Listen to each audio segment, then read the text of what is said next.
What I'm going to try to do in the short 12 minutes that I have is to talk to you about the ship owners' concerns on ballast water from both an international perspective, what's going on at IMO, and then also what's happening in the United States, and at the end bring the two together to show you the concern that we have.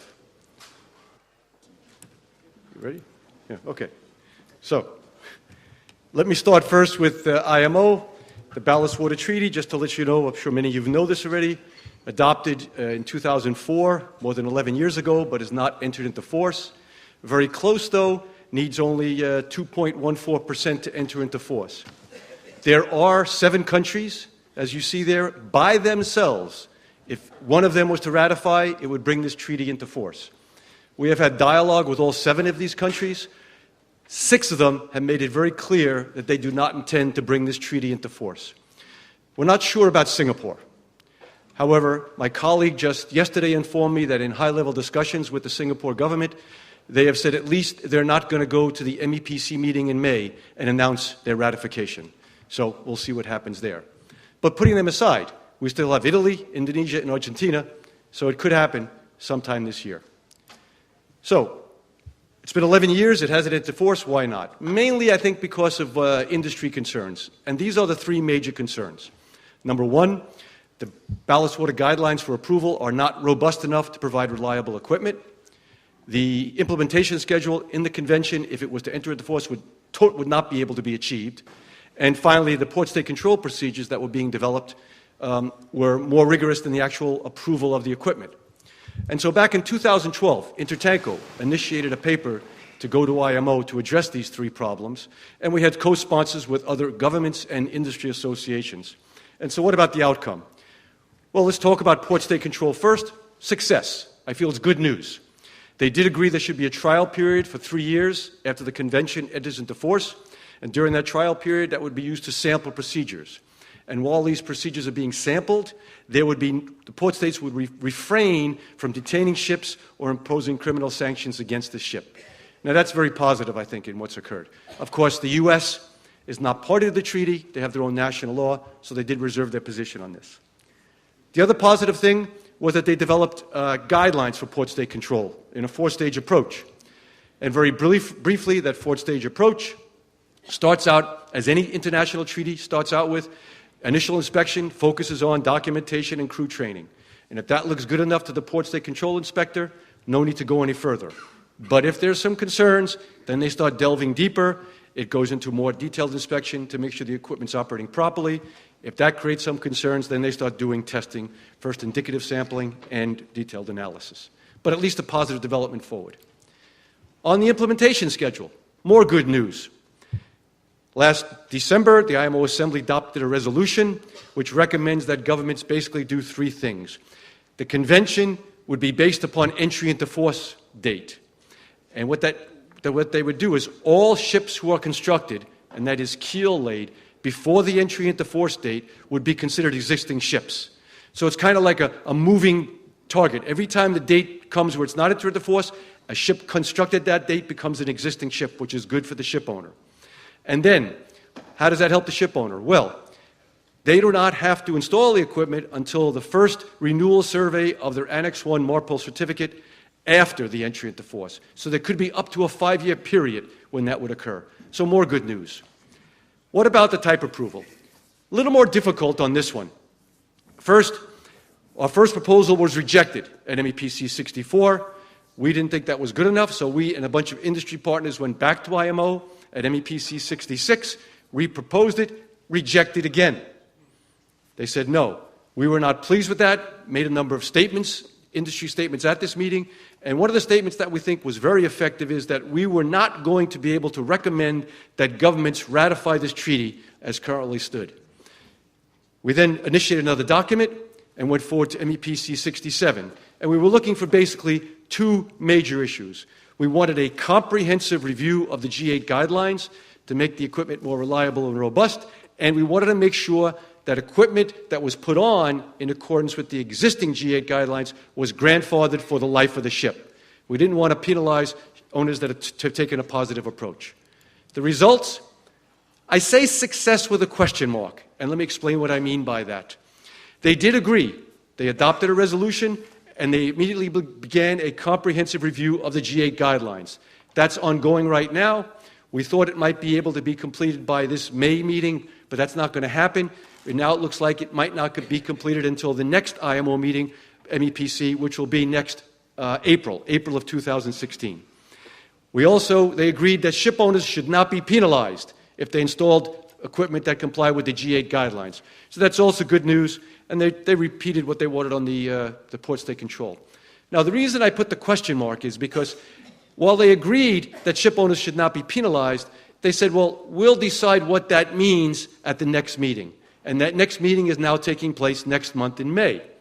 So, not to want to leave it undone, INTERTANKO and industry associations have gone to this meeting with a document clearly stipulating what we think ship owners should not be penalized means. And what it means is that a piece of equipment that meets the G8 guidelines that's installed on the ship now or up until the new G8 guidelines are adopted shall remain viable on that ship as long as it's operating properly for the life of the ship. And of course, port states should not detain or fine or take criminal action. However, you notice the bottom line. Norway has submitted a paper to the same meeting suggesting that there only be a 5-year period for grandfathering. So there's going to be a discussion at this upcoming meeting, and we'll see what the outcome is. Let me turn now to the U.S. I have 5 more minutes. First, quick overview of the U.S. requirements. They tried to make the requirements as close to IMO as possible, but there are a couple of differences that I want to point out. First, the implementation schedule.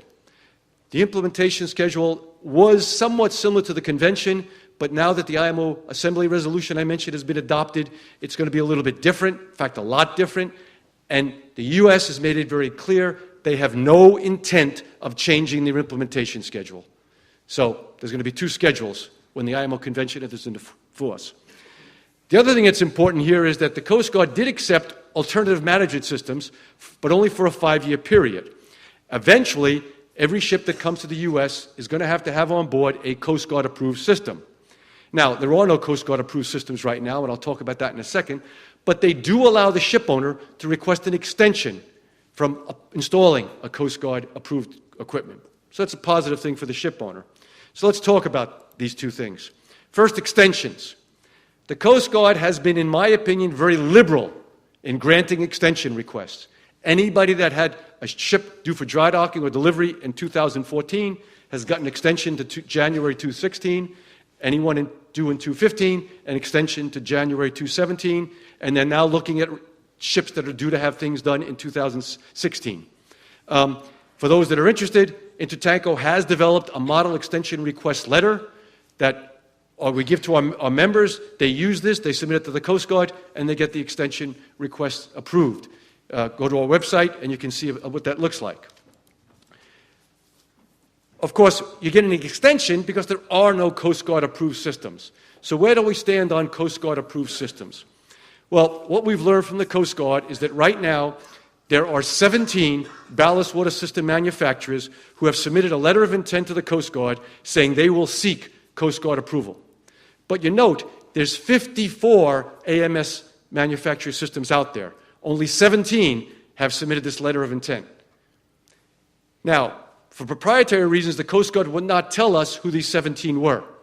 So what we did at INTERTANKO, we went to all 54 manufacturers and said, could you please tell us if you submitted a letter of intent? And we got responses back. The results are on our website. If you want to know, you got to become a member or an associate member of INTERTANKO, okay? Now, it's only after the testing is done, you see, and the manufacturer has the results, they then submit the results to the Coast Guard, and then they submit the application for approval. So where do we stand on application for approval? I was told by the Coast Guard on Monday, as of Monday, they have 3 applications for approval. But all 3 of these systems are using UV treatment technologies. And the Coast Guard has said that with UV treatment technologies, they need further validation of the methodology used. And the other speakers will tell you much more details about this, so I won't get into that too much. The Coast Guard has indicated to us that they expect to have approved systems sometimes later this year. When I try to pin them down to when, they say sometime in 2015. But more importantly, they make it very clear, and I'm talking at the highest level, Admiral Paul Thomas, who's in charge of prevention policy.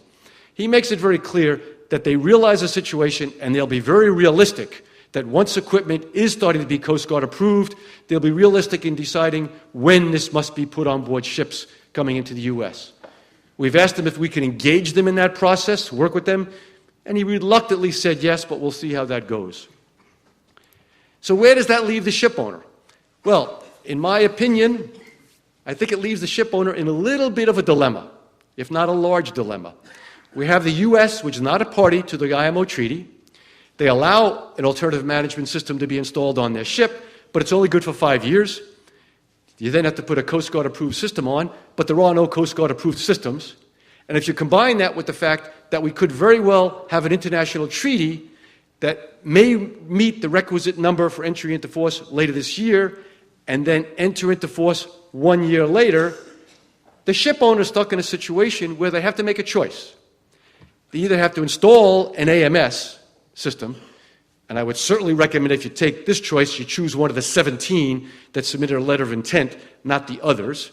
But they have to make a choice to choose one of those and then hope it gets approval before the convention enters into force, or request a letter, an extension of the U.S. Coast Guard for installing the Coast Guard system and hope that there's one there available when the Coast Guard regulations, when the convention enters into force. Now, my last slide, okay? So, at INTERTANKO meetings, I'm asked all the time, by the way, I say this at every meeting I speak on so everybody knows, I was the head of the U.S. delegation that negotiated the Ballast Water Treaty, so I'm the one you blame, okay? So they ask me, Joe, what do we do? And I say, well, INTERTANKO members, some have purchased the equipment, some have not. So INTERTANKO cannot take a position. We do not have a position. So how do I respond? If I owned a tanker, this is what I would do. First thing, I would do preparatory work for my ship and decide what ballast water system would be best for my ship, looking at the various technologies and the proper space I have on board to install that. Once I've decided which one of those might be best, I would then go to the Coast Guard and request an extension. Then, as soon as I find out that the requisite number for entry into force of the convention has been met, I go to my flag state and I request them to issue me a new IOPP certificate under MARPOL Annex 1, so I buy myself up to 5 more years before I have to install it on board, and then when the U.S. Coast Guard system comes available that I want, I then put that on board. That's my suggestion. Thank you.